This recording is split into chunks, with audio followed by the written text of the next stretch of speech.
கர்த்தருடைய பரிசுத்த நாமத்திற்கு மகிமை உண்டாவதாக.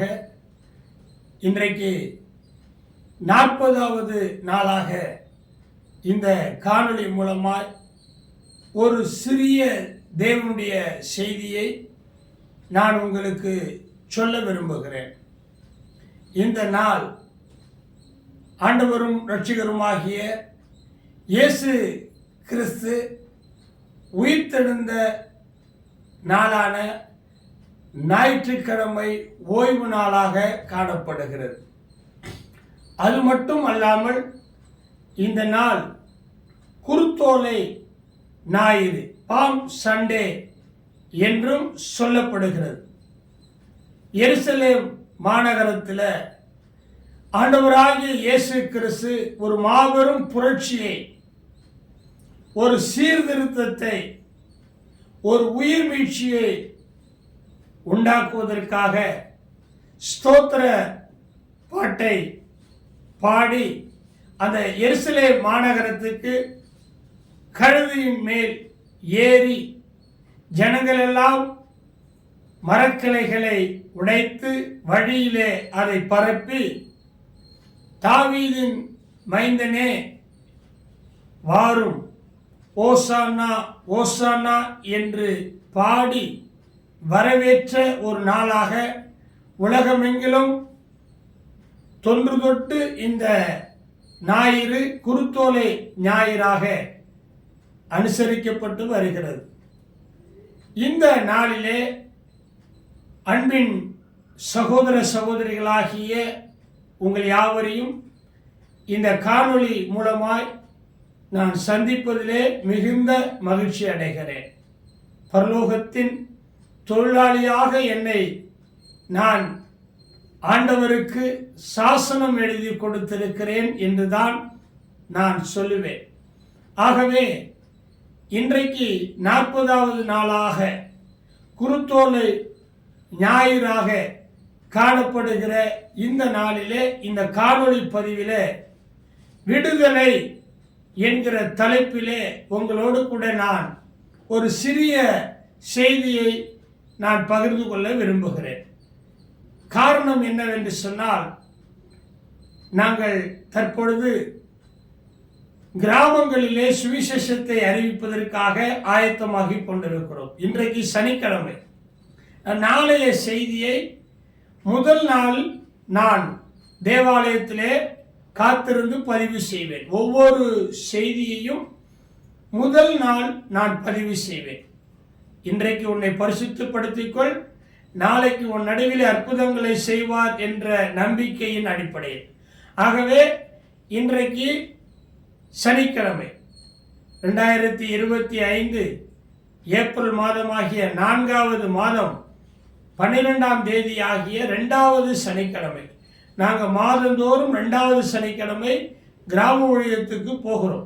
ஆக இன்றைக்கும் நாங்கள் ஒரு கிராமத்தில் போய் இயேசுவினுடைய சுவிசேஷத்தை சொல்லி ஜனங்களை விடுதலையாக்குறதுக்காக ஆயத்தப்பட்டு கொண்டிருக்கிறபடினால் நாளைய செய்தியாக இன்றைக்கு நான் ஒரு சிறிய செய்தியை ஒரு கொஞ்சம் நேரம் நான் உங்களுக்கு சொல்ல கடமைப்பட்டிருக்கிறேன். பார்த்து கொண்டிருக்கிற நேயர்களே, இந்த காணொளி மூலமாய் கர்த்தரை மகிமைப்படுத்தி கொண்டிருக்கிற கர்த்தருடைய ஊழியக்காரர்களே, விசுவாசிகளே, அன்பர்களே, நண்பர்களே, உங்கள் யாவரையும் இயேசுவின் நாமத்தினால மீண்டும் ஒரு விஷயம் நான் வாழ்த்துகிறேன்.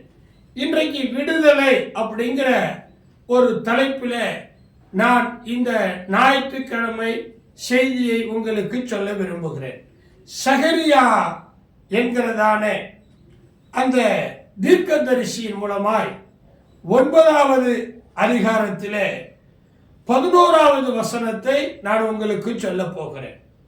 தமிழ் பரிசுத்த வேதாகமத்தில் 1099வது பக்கத்திலே சகரியா 9ஆம் அதிகாரத்திலே 11வது வசனம் சொல்லுகிறது, உனக்கு நான் செய்வது என்னவென்றால். காணொளியை பார்த்து கொண்டிருக்கிற சகோதரனே, சகோதரியே, உங்களுக்கு ஆண்டவர் என்ன செய்ய போகிறார்? நெடுநாளாய் காத்திருக்கிறீங்க. ஆண்டவரே என் வாழ்க்கையில நீங்க என்ன செய்ய சித்தமா இருக்கிறீங்க, எனக்கு என்ன செய்ய போறீங்க? ஆண்டவருடைய வார்த்தை தீர்க்க தரிசனமாய் வருகிறது. உனக்கு நான் செய்வது என்னவென்றால், தண்ணீர் இல்லாத குழியில் அடைப்பட்டிருக்கிற உன்னுடையவர்களை நான் உடன்படிக்கையின் இரத்தத்தினால் விடுதலை பண்ணுவேன். ஒரு ஆமென் சொல்லுங்களேன். பார்த்து கொண்டிருக்கிறீங்களே, ஒரு விடுதலை கிடைக்கிறது. இந்தியாவுக்கு சுதந்திரம் கிடைத்தது. நீங்க இந்த செய்தியை இந்தியாவில் இருக்கிறவர்கள் மட்டும் பார்க்கல. Malaysia, Singapore, Indonesia, Thailand, Nepal, German, Australia, Ilangai, இப்படி எனக்கு எந்தெந்த நாடுகளிலெல்லாம் நண்பர்கள் இருக்கிறார்களோ அவர்களை மனதில் வைத்துக்கொண்டு நான் பிரார்த்தனை செய்கிறேன், பிரசங்கம் பண்ணுகிறேன். அது மட்டும் சோசியல் மீடியாவில் பரப்புரை செய்கிற நிறைய பேர் பார்ப்பாங்க. ஆக இந்தியாவர்கள் சார்ந்தவர்கள் மட்டுமல்ல, ஆனால் ஒரு உதாரணத்துக்காக நான் இந்திய நாட்டில் இருக்கிறதுனால, என்னுடைய நாட்டில் 1947ஆம் ஆண்டு ஆகஸ்ட் மாதம் 15ஆம் தேதி நள்ளிரவிலே இந்தியாவுக்கு சுதந்திரம் கிடைத்தது, ஒரு விடுதலை கிடைத்தது என்று வரலாறு சொல்லுகிறது. நல்லது. சுதந்திர போராட்ட தியாகிகளுக்கு என்னுடைய வணக்கத்தை, மதிப்பு கலந்த மரியாதையை நான் நினைவு கூறுகிறேன். அன்பானவர்களே, ஆண்டவர் ஒரு விடுதலையை இஸ்ரேல் ஜனங்களுக்கு கொடுத்தார். 430 வருஷம் எகிப்து தேசத்திலே பார்வோனுடைய கொடுங்கோல்தனமான ஆட்சியின் கீழ் மிகவும் உபத்திரவப்பட்டு கொண்டிருந்த நம்முடையவர்களை ஆண்டவர் விடுதலை ஆக்கினார். அதே போல இன்றைக்கு பாவம், சாபம், வியாதி, வறுமை, தரித்திரம், ஏழ்மை, பிரச்சனை, போராட்டம், பயம், திகில், தற்கொலையின் எண்ணம், பொல்லாத மந்திரம், தந்திரம், செய்வனை கட்டுகள், கனவின் மூலமாய், சொப்பனத்தின் மூலமாய் பயம், வேண்டாத எதிராளிகள் மிரட்டல் கொடுப்பது, போலீஸ் வழக்கு, நீதிமன்ற வழக்கு, அரசியல் பகை, ஆவிக்குரிய பகை, சொந்தத்தினால் பகை, இப்படி பலவிதமான பிரச்சனைகளினால் சிறைப்பட்டவர்களாய் காணப்படுகிற உங்களையும் உங்க குடும்பத்தையும் உங்களுக்கு உண்டான எல்லாவற்றையும் ஆண்டவர் உடன்படிக்கையின் இரத்தத்தினாலே விடுதலை பண்ண போகிறார். ஆமாங்க, இங்கே ஆண்டவர் தீர்க்க தரிசனமாய் எழுதியிருக்கிறார். சகரியா 9:11 உனக்கு நான் செய்வது என்னவென்றால், யாருமே எனக்கு செய்யலையே பிரதர் சொல்றீங்களே, இத்தனை வருஷமா நான் இவரோட தான் இருக்கிறேன், இல்ல இந்த முதலாளி கிட்ட விசுவாசமா இருக்கிறேன், உண்மையா இருக்கிற அந்த முதலாளி கிட்ட இது வரைக்கும் எனக்கு எதுவுமே செய்யலையே. என் மனைவி பிள்ளைகளை பாருங்க, உடுத்துறதுக்கு நல்ல உடுப்பு இல்லை, வசிக்கிறதுக்கு ஒரு இடம் இல்லை, ஒரு பைக்கு இல்லை, நான் சந்தோஷமா இல்லை, உண்மையா இருக்கிற ஒண்ணுமே செய்யலையே, இல்லை எங்க பாஸ்டர் ஒண்ணுமே செய்யலையே, என் விசுவாசி ஒண்ணுமே செய்யலையே, என் அப்பா என் அண்ணன் எனக்கு ஒண்ணுமே செய்யலையே, நான் கஷ்டப்பட்டுக்கிட்டு இருக்கிறேனே அப்படின்னு புலம்புனீங்கல்ல, உங்க புலம்பலை ஆனந்த கண்ணீராய் மாற்றப் போகிறார். இந்த காலை வேளையில விடுதலையின் நாள், ஒவ்வொரு நாளும் விடுதலையின் நாள் தான். ஒவ்வொரு உயிர்த்தெழுந்த ஞாயிற்றுக்கிழமையும் உங்களுக்கும் எனக்கும் விடுதலை நாள் தான். ஆகையினால ஆண்டவர் சொன்னாரு, என் மகனே என் மகளே, என்னுடைய வார்த்தையை கேட்டுக்கொண்டிருக்கிற என் அன்புக்குரிய சகோதரனே சகோதரே, நான் உனக்கு செய்வது என்ன தெரியுமா? ஆண்டவர் உங்களுக்கு நன்மையானதை தருவார். இல்ல, ஆண்டவர் உங்களுக்கு நன்மையானதை தருவார். கவலைப்படாதீங்க, ஆண்டவர் உங்களை விடுதலை பண்ண போறார். பிரச்சனையில் இருக்கிறீங்களா? சொத்து கேஸ் இருக்குதா? குடும்ப பிரச்சனையில சபைகள் கோர்ட்டில் சீல் வச்சுட்டாங்களா? உங்களுடைய பில்டிங்க, உங்களுடைய ஆலயத்தை, உங்களுடைய சொத்து ப்ராப்பர்ட்டியை முடக்கப்பட்டிருக்கிறதா? கவலைப்படாதீங்க, முடக்கப்படுகிறதுக்கு ஒரு காலம் வந்தது, முடக்கிட்டாங்க. தடை செய்ய ஒரு காலம் வந்தது, உங்களை தடை செய்துட்டாங்க, நிறுத்திட்டாங்க, அமைதலாக வீட்டில் உட்கார வச்சுட்டாங்களே. இப்போ நீங்க எழுந்து கால் ஊன்றி நிற்க போறீங்க. தீர்க்க தரிசனமான வார்த்தைகள் மூலம் ஆண்டவர் இந்த காணொளி வழியாய் என்னை கொண்டு பாஸ்டர் ஐயா, பிஷப் ஐயா, ரெவரண்ட் சகோதரனே, சகோதரியே, திருச்சபையினுடைய பணிவிடைக்காரர்களே, கர்த்தர் உங்களை நினைத்திருக்கிறார். அவர் உங்களை ஆஸ்வதிக்கிறார். அவர் சொல்றாரு சகரியா 9:11, உனக்கு நான் செய்வது இன்னது என்றால், தண்ணீர் இல்லாத குழியிலே அடைப்பட்டிருக்கிற உன்னுடையவர்களே. பாருங்க, யோசேப்பு தெரியல, யோசேப்பு அவன் மீது வன்மம் வைத்து பகை வைத்து அவன் முன்னேறக்கூடாது. அவனுக்கு ஒரு வரங்களை இறைவன் கொடுத்திருக்கிறார். யாராகிலும் சொப்பனம் கண்டா, யாராகிலும் கனவு கண்டா, யாராகிலும் தரிசனம் கண்டா, அவனுக்கிட்ட போய் சொன்னோம்னா அதற்கு சரியான ஒரு விளக்கத்தை கொடுக்கிற ஒரு ஸ்பிரிட், ஒரு விசேஷித்த ஞானம் யோசேப்புக்குள்ளே இருந்தது. உங்களுக்குள்ளும் வரங்கள் இருக்குது பிரதர். உங்க ஊழியத்தில் பாஸ்டர், உங்க ஊழியத்தில் இன்றைக்கு வரங்கள் ஆப்ரேட் ஆக போகுது. தேவன் உங்களுக்கு ஒரு ஸ்பிரிட்டை கொடுத்திருக்கிறார். ஆமா, நீங்க கை வைத்து ஜெபிக்கும் போது ஒரு அனாயிண்டிங், நீங்க வாய் விட்டு சொல்லும் பொழுது வல்லமை புறப்படும். எஸ், நான் என் ஊழியத்தில் பார்த்துருக்கிறேன். நிறைய பரிசுத்தவான்கள் சொல்லுவாங்க, டேய் பாஸ்டர் குணா, உன் ஊழியத்தில் ஒரு பெரிய சேலஞ்ச், உன்னை கொண்டு பெரிய காரியத்தை செய்வார்.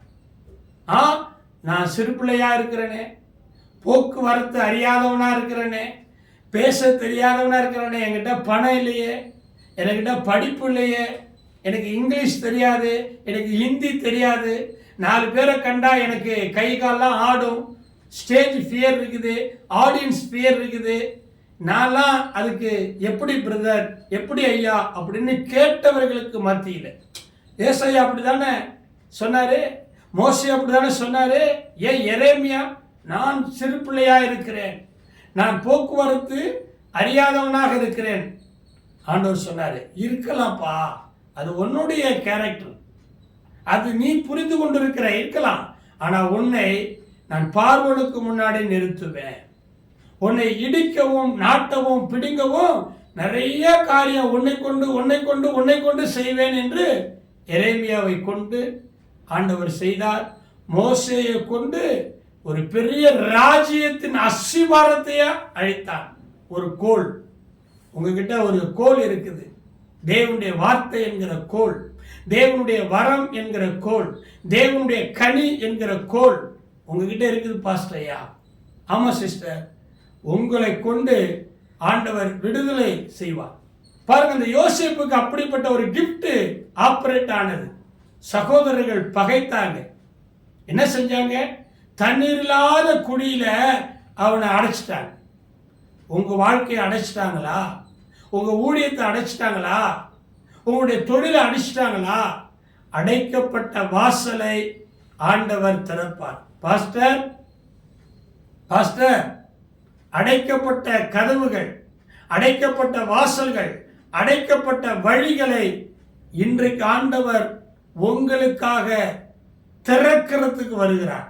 பரலோகத்தின் திறவுகளை உடையவரை நீங்க துதிக்கிறீங்க, நீங்க பாடுற பாட்டு, நீங்க ஆராதிக்கிற ஆராதனை, நீங்க உட்கார்ந்து ஒரு பாட்டு எழுதும் போது அதுல வசனங்களை நீங்க எழுதுவீங்க பார்த்தீங்களா, அதுதான் உங்களுடைய வாழ்க்கையில கதவை திறக்கிற ஒரு கீ, பரலோகத்தின் திறவுகோல். ஆமாங்க, கர்த்தர் உங்களை கைவிட மாட்டார், விடுதலை தருவார். குமாரன் விடுதலை ஆக்கினால் மெய்யாகவே விடுதலை ஆவீர்கள். சத்தியத்தையும் அறியுங்கள், சத்தியம் உங்களை விடுதலை ஆக்கும். கர்த்தரே ஆவியானவர், கர்த்தருடைய ஆவி எங்க உண்டோ அங்க விடுதலை உண்டு. ஆமா, நீங்க கவலைப்படுறீங்க, நான் சொல்றதை உங்களால கிரகிக்க முடியல, நம்ப முடியல, எனக்கு புரியுது. உங்களுடைய ஃபீலிங் எனக்கு ரொம்ப புரியுது. எத்தனை வருஷம் பாஸ்டர் வாழ்க்கையில முன்னேற்றமே இல்லை, ஊழியத்தில் முன்னேற்றமே இல்லை, குடும்பத்தில் ஒரு முன்னேற்றமே இல்லை, தொழில் வியாபாரத்தில் ஒரு முன்னேற்றமே இல்லை. பாருங்க, அப்படியே தான் இருக்கிறேன். உங்களுக்கு தெரியாதா? எத்தனை வருஷமா என்னை பார்க்குறீங்க, நான் எங்கேயாவது முன்னேறி இருக்கிறேன்னா, என் பிள்ளைங்களுக்கு ஏதாச்சும் நடந்திருக்குதா? புலம்பிக் கொண்டு இருக்கிறீங்க.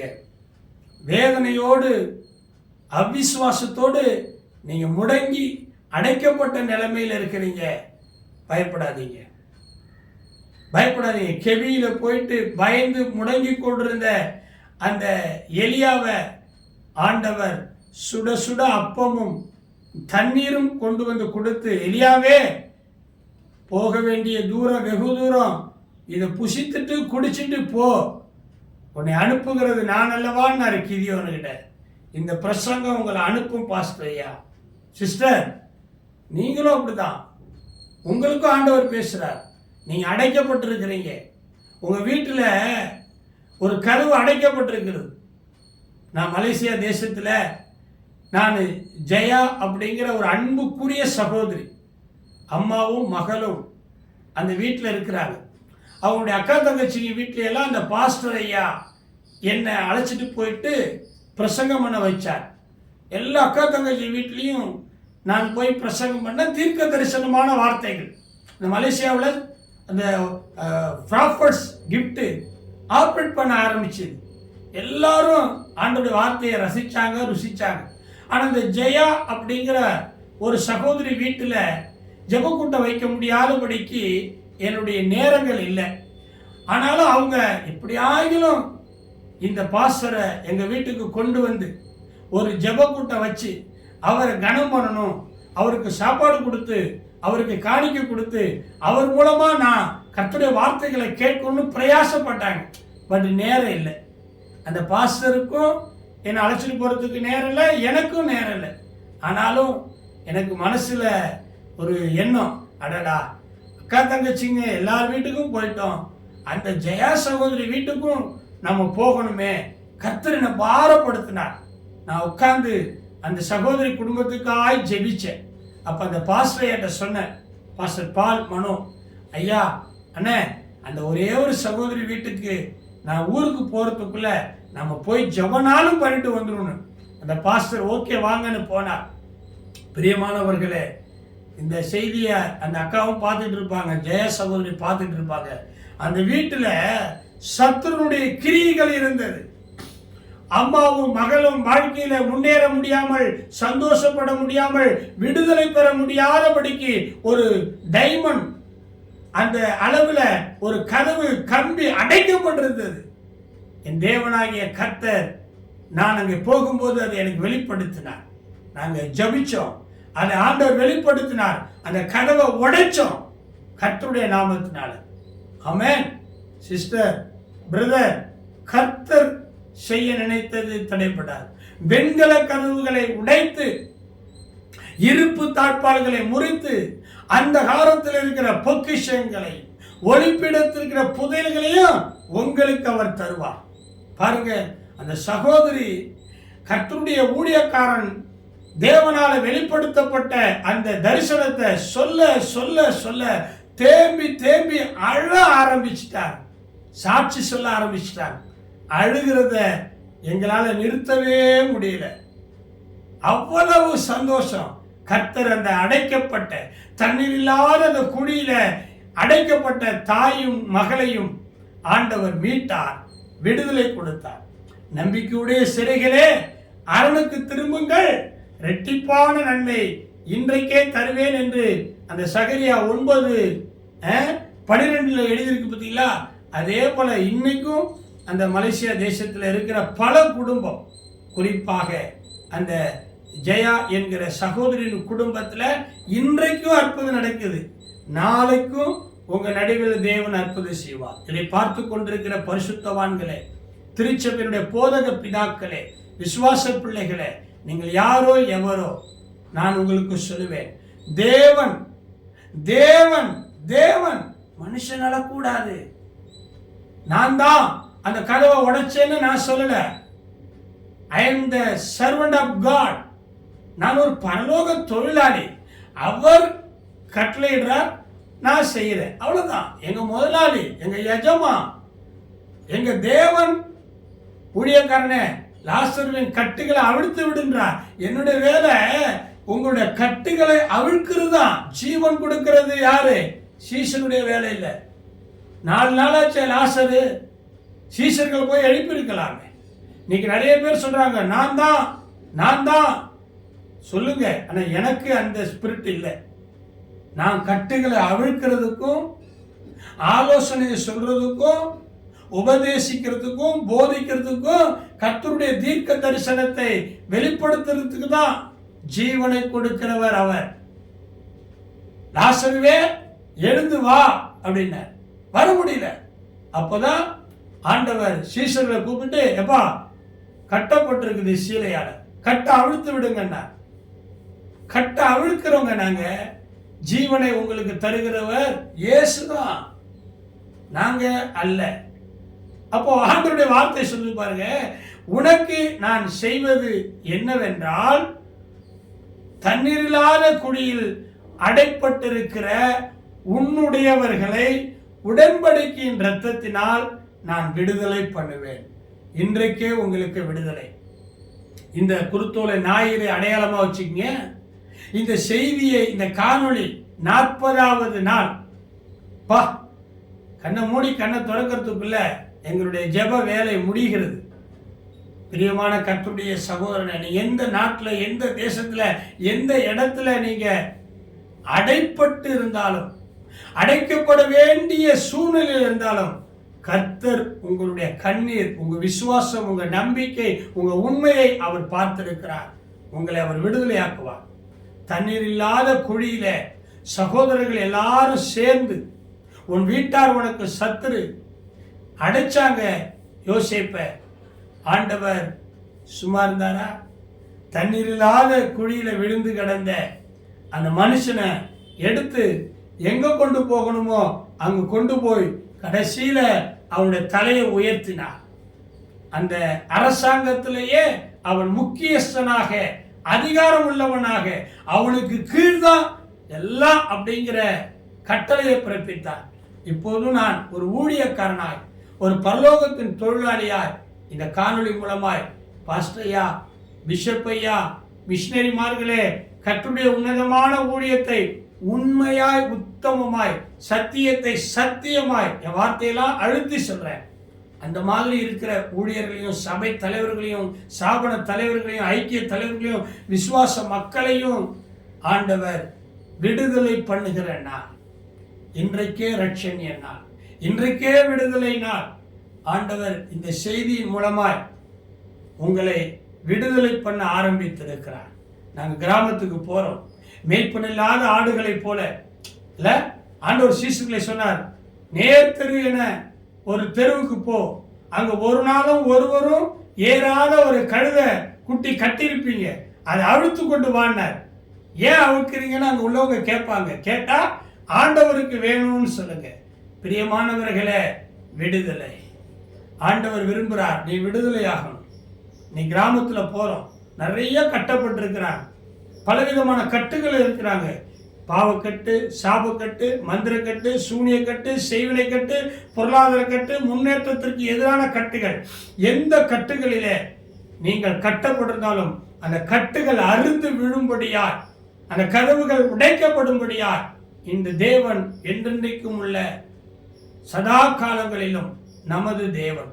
இந்த தேவனை தொழுது கொள்ளுகிற உங்க வாழ்க்கையில என் ஆண்டவர் செய்ய போகிறது என்ன தெரியுமா? நான் உனக்கு செய்வது என்னதென்றால், வெண்கல கதவுகளை உடைக்க முடியுமா? வெண்கல கதவை, இருப்பு தாழ்பாடுகளை முறிக்க முடியுமா? ஆண்டவர் ரட்சகருமாகிய கர்த்தர் நினைச்சா உங்களுடைய தடைகளை இந்த க்ஷணமே ஆண்டவர் நடக்குமா பாஸ்டர்? 10 வருஷமா கோர்ட்டு கேஸ்ன்னு அலையிறேன், என் பொண்ணு வாழாவட்டியா வந்துட்டா, என் புள்ள அப்படி நிக்கிறான், நடக்குமா? நடக்கும், நடக்கும், நல்லதே நடக்கும், நிச்சயம் நடக்கும். சுற்றி உள்ள கண்கள் அதை பார்க்கும். விசுவாசிக்கிறீங்களா அம்மா? விசுவாசிக்கிறீங்களா தாயே? விசுவாசிக்கிறீங்களா? உங்க கண்ணு மட்டும் இல்ல, புறஜாதி கண்ணும் அந்நிய கண்களும் சொந்த கண்களும் காணும்படி கர்த்தர் உங்களை விடுதலையாக்கிறதை பாப்பா. சீக்கிரம் உன்னுடையவர்களை, அடைக்கப்பட்டிருக்கிறவர்களை விடுதலையாக்கி உங்க முன்னாடி கொண்டு வந்து நிறுத்துவார். நீங்க உண்மையா இருங்க, நீங்க உண்மையா இருங்க. சிறையில் அடைக்கப்பட்டிருக்கிற, சிறையிருப்பில் இருக்கிற உங்களுடையவர்களை, உங்க பொருளை, உங்க ப்ராப்பர்ட்டியை, உங்களுக்கு உண்டான சகலத்தையும், இருதயத்தை, சிந்தைய, மனதை, ஆவிய, அபிஷேகத்தை எதெல்லாம் சிறை பிடிக்கப்பட்டிருக்கிறதோ அதிலிருந்தெல்லாம் கர்த்தர் இந்த வார்த்தையின்படி, இந்த உயிர்த்தெழுந்த ஞாயிற்றுக்கிழமை ஓய்வு நாள், இந்த குருத்தோலை ஞாயிறு அன்று நான் பிரசங்கிக்கிற என் தேவன் உங்களுக்கு செய்வது இன்னதென்றால், தண்ணீர் இல்லாத குடியில அடைப்பட்டிருக்கிற உங்களுடையவர்களை உடன்படிக்கை இரத்தத்தினால விடுதலை பண்ணுவேன் என்று வாக்கு கொடுத்திருக்கிறார். குமாரன் விடுதலையாக்கினால் அது மெய்யான விடுதலை. நம்பிக்கையுடைய சிறைகளே, அரணுக்கு திரும்புங்கள், இரட்டிப்பான நன்மையை தருவேன். ஃப்ரம் த டே, இன்றைக்கே தருவேன். சொல்லுங்க, டுடே. ஆகாய் சொல்றாருல்ல, ஆகாய் தீர்க்கதரிசி என்ன சொன்னாரு? இன்றைக்கு உன்னை ஆசீர்வதிப்பேன். இன்று முதல், from the day I will bless you. ஆமா, போங்க ஆராதனைக்கு போங்க. ஆராதனைக்கு போயிட்டு வந்தீங்களா? உங்க சர்ச்சுக்கு தோத்திரம் பண்ணுங்க. மாலை ஆராதனைக்கா போங்க, ஆண்டவரை மகிமைப்படுத்துங்க. நீங்க விடுதலையாக்கப்படுறதுக்கான நாள் குறித்து விட்டது. இயேசு சொன்னார், தீர்க்கதரிசி ஏசாயா புத்தகத்தில் எழுதப்படுது, என்னுடைய ஜனங்களை விடுதலையாக்கும் வருஷம் வந்துச்சு. இந்த 40வது நாள்ல ஆண்டவர் உங்களை விடுதலையாக்கினார். 430 வருஷம் அடிமைப்பட்டிருந்த இஸ்ரவேல் ஜனங்களை எகிப்திலிருந்து விடுதலையாக்கி 40 வருஷம் வனாந்தரத்தில் நடத்தி வந்து கடைசியில பாலும் தேனும் போடுகிற நலமும் விஸ்தாரமான தேசத்துல கொண்டு போய் சேர்த்து அவர்களை அமோகமாய் வாழ வைத்தது போல நீங்களும் நல்லா வாழுவீங்க. உங்க குடும்பம் நல்லா இருக்கும், தொழில் ஊழியம் எல்லாம் நல்லா இருக்கும். கர்த்தர் உங்களுக்கு நல்லதே செய்வார். மீண்டும் இன்னொரு நாள் இதே போல கர்த்தருடைய சமூகத்தில் இருந்து உங்களை நான் சந்திக்கிறேன். God bless you. கர்த்தர் உங்களை ஆசீர்வதிப்பாராக.